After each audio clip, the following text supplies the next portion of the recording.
Welcome back. As we've seen, while there is agreement that something needs to be done to protect sex workers, there's no consensus on how to do it.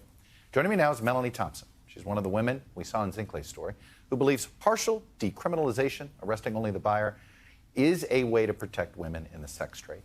And Thomas Dart, the sheriff of Cook County, Illinois, of course that's Chicago and the suburbs, his department targets the buyers while offering counseling and job training to the women arrested in sting operations. I appreciate you both being here. Melanie, let me start with you because I want the sheriff to hear your story, all right, directly.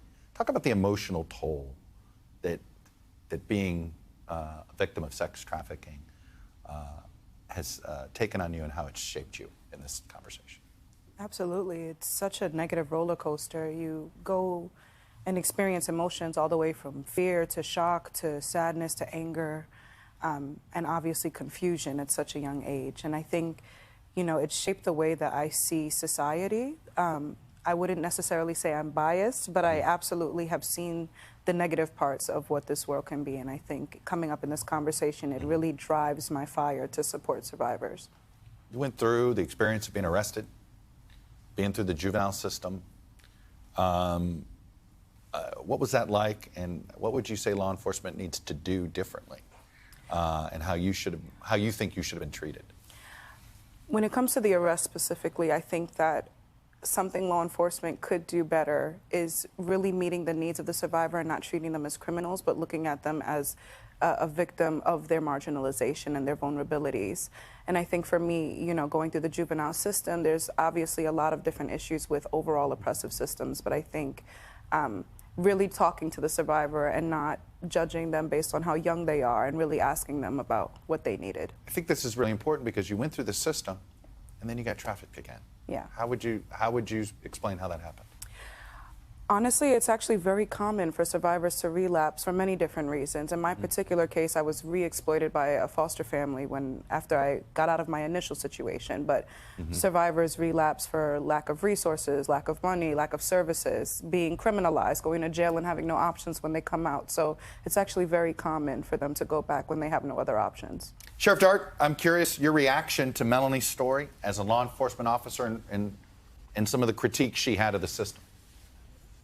Melanie nailed it.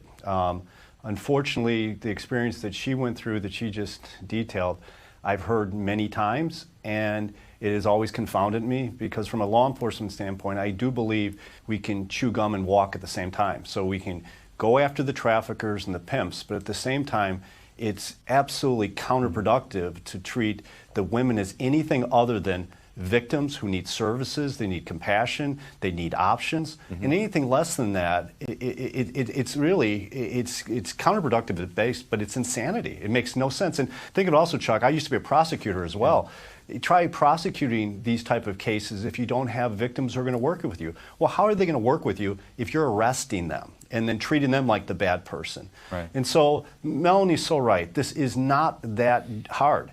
Services to victims at the very beginning, stick with them, case manage them, and for the traffickers, absolutely go after them and go after them with fury. The Johns, we arrest those in mass amounts.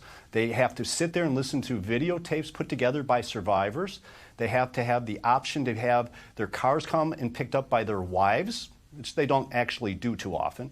So this is something where we put a lot of thought through this, and other people can and should do this, but it's the only way, the only thoughtful way to do this, Chuck. I'm curious, Sheriff, you've been doing this a long time. You've been on many sides. You talked about your time as a prosecutor. Have your views changed over the years? Is this an evolution, revolution in your mind? I'm curious. Did multiple incidents make you get to this place?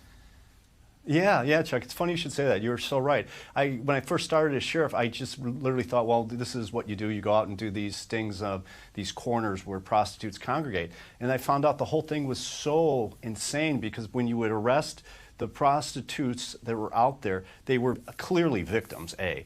But B, they were being released back into the system, going to the same location. No one was actually ever being prosecuted at all. It made no sense. But the thing that really got me is when I started talking to the victims. And once I started talking to the victims, the clarity was immediate to the point where we now have 4 survivors of sex trafficking who have worked for us. We have one working with us right now. And the way they connect with the victims, it's absolutely unreal. Absolutely unreal. But it does, as you say, Chuck, you evolve, and you quickly do, because it's common sense and compassion all at once. Sheriff, I want you to hear one other comment that Melanie was telling me before. You said it takes a while to get to a cop like Sheriff Dart, right? Like the first interactions many women have, as you say, some of these cops are customers. Absolutely, and I think that's something that needs to be highlighted for society. You know, a lot of people tend to think that the cops are always the good guys, and I always say that cops are men before their badges.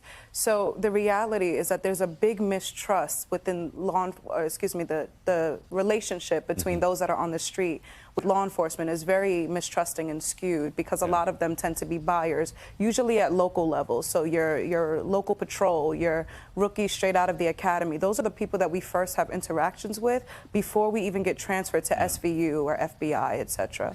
Sheriff, how have you tried to change the way you do your operations? Because it was interesting to me to hear Melanie say, hey, look, once I got to Vice, once I got to essentially a grown-up, to put it in my words there, then there was some trust built, but that first interaction is not good with the initial beat cop in many cases. And just as Melanie said, there's reasons for that. The history there is very accurate, very accurate. And so to break through all that, you really have to have this other approach. And so for us, we will have the women who had been involved with prostitution, we have them go out with us, and we have them get out of the car and talk to the women. And so we approach them that way to try to get them off the street into the services.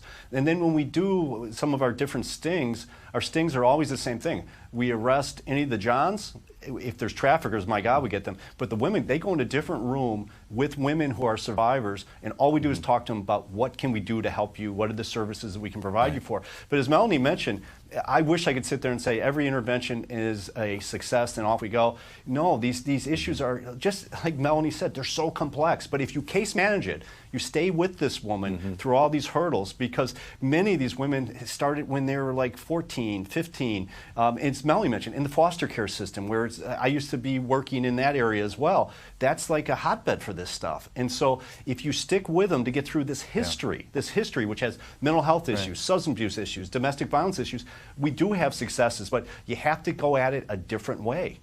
Melanie, partial decriminalization versus full decriminalization. You are adamant against full decriminalization. Why? Yes, because full decriminalization is going to lead to an expansion of the sex trade. And my goal is to try to shrink the sex trade. Full decriminalization, although it sounds like it's a good way to support the person in prostitution, like myself, for example, what we're not recognizing is that it also repeals all the penalties for those who perpetuate the system, the sex buyers and the traffickers.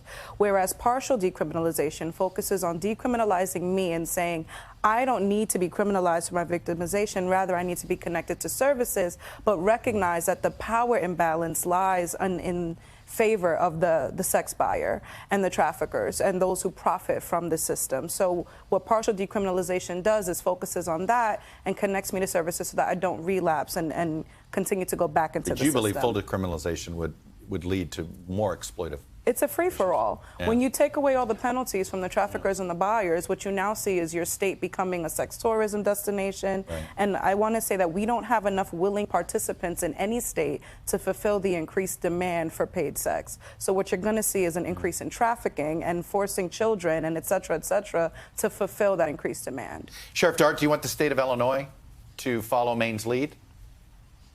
Yeah, I tell you what, I've heard these arguments, Chuck, about the decriminalization. Melanie, once again, has absolutely nailed it. The decriminalization is just dangerous naivete, is what that is. Because I've had people approach me, because we've done all these different stings over the years on the internet, and people are saying, well, no, I'm a professional, this is my profession I'm in, I'm a businesswoman. It does not work out that way. And we have all the examples I can tell you about a supposed independent woman who's selling herself online. She's only independent long enough until the trafficker, the pimp, finds it out, and then he shows up at her door, and she's no longer an independent. And so this notion that somehow it's no different than a woman who decides to be an accountant or a doctor is insane. The brutality that these women experience on a day-to-day basis, and to Melanie's point, most often never report it to law enforcement because they don't believe believe law enforcement will do anything about it. The brutality, the assaults are unreal. And I have dealt with these folks who have been talking about just decriminalize the whole thing. That is dangerous, absolutely dangerous. What's your best strategy for deterring buyers, Sheriff? I tell you, we have found it to be very impactful when we round them up. And Chuck, I wish I could tell you it's hit or miss, and some days, no. Right. We put the ads up, we pick the hotel room, and it is literally a conveyor belt. And we line them all up, we take them all to the station, we make them sit through these very heart-wrenching videos.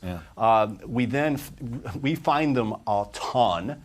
And we then confiscate their cars, and to get their cars back, either their wife has to show up to come pick it up, or they got to pay $5,000 to get their car back.